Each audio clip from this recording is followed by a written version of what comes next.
Students, BA second year के paper first में आज का हमारा टॉपिक है शेरशाह का शासन प्रभाव। इससे पहले लेक्चर में मैंने आपको हुमायूं और शेरशाह सूरी के मध्य हुए युद्धों का के विषय में बताया था और ये भी बताया था कि हुमायूं को चौसा के युद्ध में 1539 में परास्त करने के पश्चात और तत्पश्चात कन्नौज और बिलग्राम के युद्ध में उसे अंतिम रूप से परास्त करने के बाद शेरखां ने शेरशाह की उपाधि धारण करी, अपने नाम का रुतबा बढ़वाया और तत्पश्चात 1540 ईस्वी में ये मुगलों की हुमायूं की सत्ता को समाप्त करके गद्दी पर बैठे।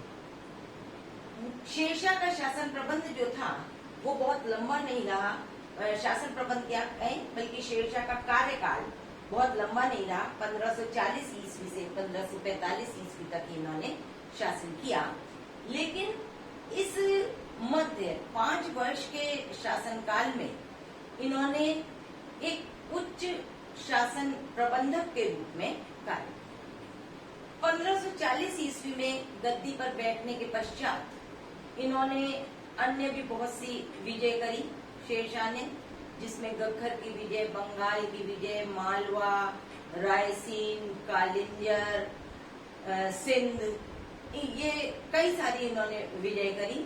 लेकिन जैसे कि ये कुशल सेनानायक और कुशल योद्धा रहे, वैसे ही शासन प्रबंध के क्षेत्र में भी इन्होंने 5 वर्ष के अल्पकाल में अपना एक नाम स्थापित किया और जो इनके द्वारा शासन प्रबंध स्थापित किया गया उसे देखकर डॉक्टर कानूंगो जो हैं वो ये मानते हैं, उनका तो ये मानना है कि ये अकबर से भी अधिक रचनात्मक बुद्धि वाले शासक थे और इन्होंने उन्हें राष्ट्र निर्माता, शेरशाह को राष्ट्र निर्माता भी बताया। इसी प्रकार वुल्जले हेक महोदय जो हैं वो भी शेरशाह को एक महान शासक, मध्यकाल का एक महान शासक मानते हैं। और हेवेल महोदय का भी ये मानना है कि सैनिक और असैन्य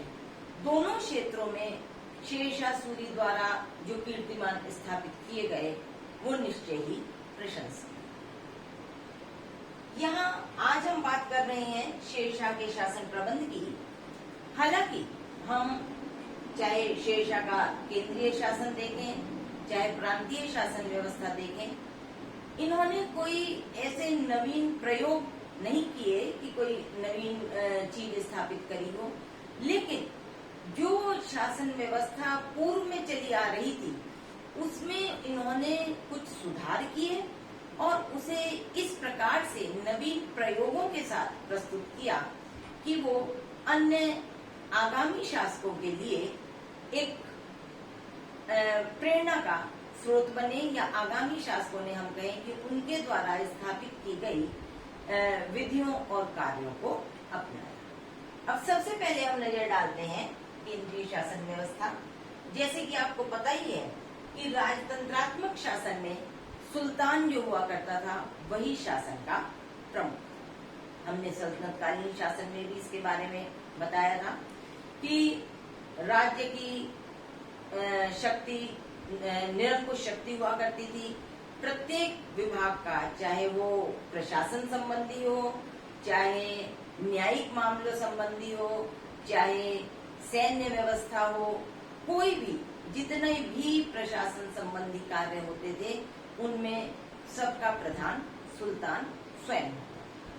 लेकिन अकेला सुल्तान शासन का संचालन नहीं कर सकता, तो इसलिए अपने सहयोग के लिए कुछ अन्य विभागों या मंत्रियों की उनके द्वारा नियुक्ति की जाती थी, लेकिन अंतिम शक्ति जो थी वो राजा के पास ही, या सुल्तान के पास, या बादशाह के पास, उसके पास ही रहती थी। यहाँ पर हम देखते हैं कि शेरशाह ने अपनी सहूलियत के लिए अपने प्रशासन में केंद्र में मुख्य रूप से 4 विभाग निर्धारित किए और उनके 4 प्रधान बनाए। सबसे पहले हम बात करते हैं दीवाने वजारात। दीवाने वजारात जो होता था वो राज्य की या केंद्र की आय व्यय से संबंधित समस्त मामलों की देखभाल करता था। कितनी केंद्र को आय हो रही है, उसका किस प्रकार व्यय करना है, लगान किस प्रकार निर्धारित करना है, इन सब चीजों का जो निर्णय हुआ करता था वो दीवाने वजारात किया करता था। और अन्य जितने भी विभाग हुआ करते थे वो एक तरह से उनका मुखिया भी होता था। दूसरा जो विभाग था वो था दीवाने आरिज। दीवाने आरिज का जो विभाग होता था वो मुख्य रूप से सैन्य विभाग का कार्य देखा करता था। सेना की भर्ती, प्रबंध, रसद, युद्ध क्षेत्र में जाने की कार्य योजना, इन सब बातों का कार्यभार दीवाने आरिज पर हुआ करता था। लेकिन सेना का जो मुख्य सेनापति होता था वो सुल्तान ही हुआ करता था और उसके हाथ में ही सारी शक्तियां निहित थी। नेक्स्ट आता है दीवाने रसालात। जिस प्रकार आजकल विदेश मंत्री का पद होता है उसी तरह दीवाने रसालात का पद हुआ करता था। ये साम्राज्य के विदेश संबंधी के राज्यों के साथ किस प्रकार के संबंध बनाने हैं, किस प्रकार जो है उनसे संपर्क करना है, कैसे उनसे पत्र व्यवहार करना है, ये सारे जो कार्य हुआ करते थे वो दीवाने रसालात देखा करता था। और साथ ही कूटनीतिक पत्र व्यवहार संबंधी जितनी भी कार्यवाही होती थी वो भी उनके अंडर में ही होती थी। नेक्स्ट आता है दीवाने इंशा। दीवाने इंशा का जो कार्य था वो सुल्तान के आदेशों का को लिखना, पत्र व्यवहार करना और उनकी सूचना स्थान स्थान पर पहुंचाना। मुख्य रूप से इनका यही कार्य, पत्र व्यवहार संबंधी जितना भी कार्य हुआ करता था वो दीवाने इंशा के अधीन हुआ। इन चारों विभागों के अतिरिक्त या इन चारों पदाधिकारियों के अतिरिक्त 2 अन्य पदाधिकारी हुआ करते थे जो कि दीवाने काजी और दीवाने वरीद के नाम से जाने जाते थे।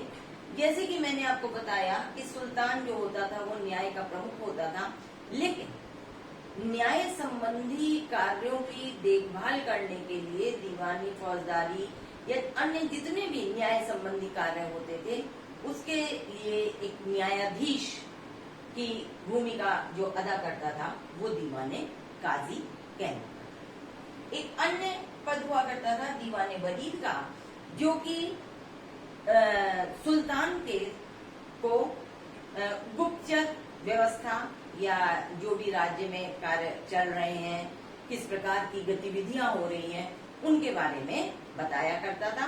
साथ ही वो डाक व्यवस्था पर भी नजर रखा करता था। तो ये तो हो गया केंद्रीय शासन प्रबंध। अब हम आते हैं प्रांतीय शासन प्रबंध पर या प्रांतीय शासन व्यवस्था। हालांकि शेरशाह सूरी की प्रांतीय शासन व्यवस्था के विषय में बहुत स्पष्ट जानकारी कहीं उपलब्ध नहीं होती है, लेकिन जो हम बता सकते हैं, जैसा कि इतिहासकारों ने लिखा है कि प्रांतीय शासन जो था वो कई खंडों में विभक्त था, जिसमें इक्ता या सूबा, सरकारें, परगने और गांव हुआ।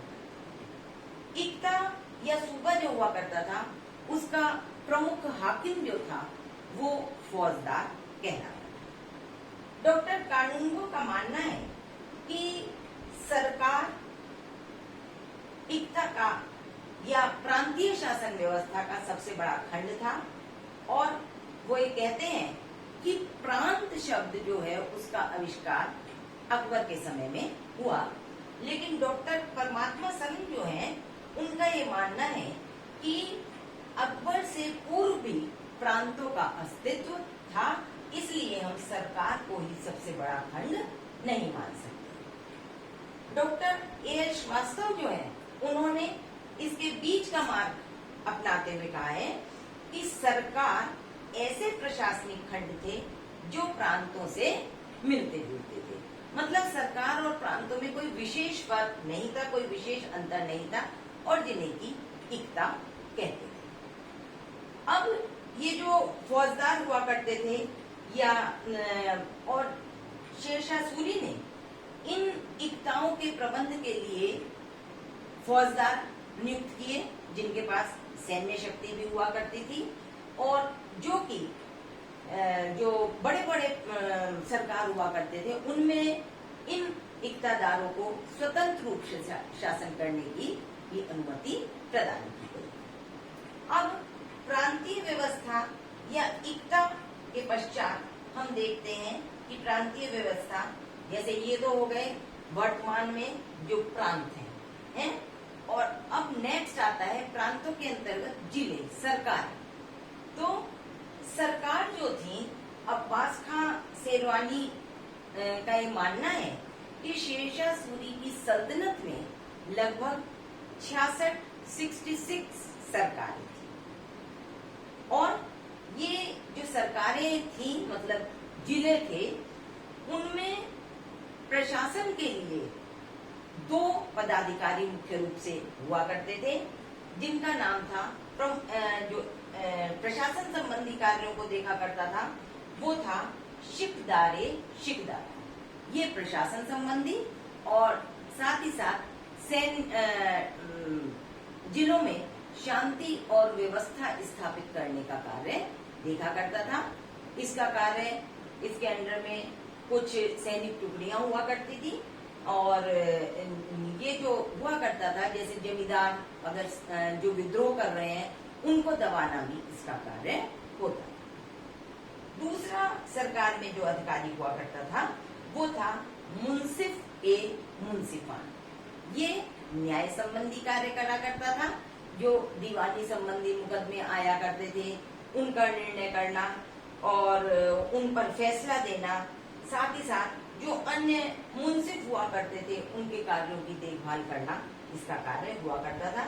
इसी प्रकार शिकदारे शिकदारन भी, जो उसके अधीनस्थ शिकदार हुआ करते थे, उनके का वो एक तरह से प्रमुख हुआ करता। अब इसकी और छोटी इकाई पर हम आते हैं परगने, जो प्रांतीय शासन में विद्यमान थे। प्रांतीय शासन के परगनों में मुख्य अधिकारी 4 का यहाँ पर वर्णन किया गया है। एक शिकदार हुआ करता था प्रत्येक परगने में, उसका कार्य भी शांति व्यवस्था स्थापित करना, लगान वसूल करना, ये उसके कार्य हुआ करते थे। नहीं, शांति व्यवस्था स्थापित करना उसका कार्य होता था, और इसके पास भी एक सैनिक दस्ता होता था। मुंसिफ का कार्य जो होता था वो दीवानी के मुकदमों का निर्णय करना होता था।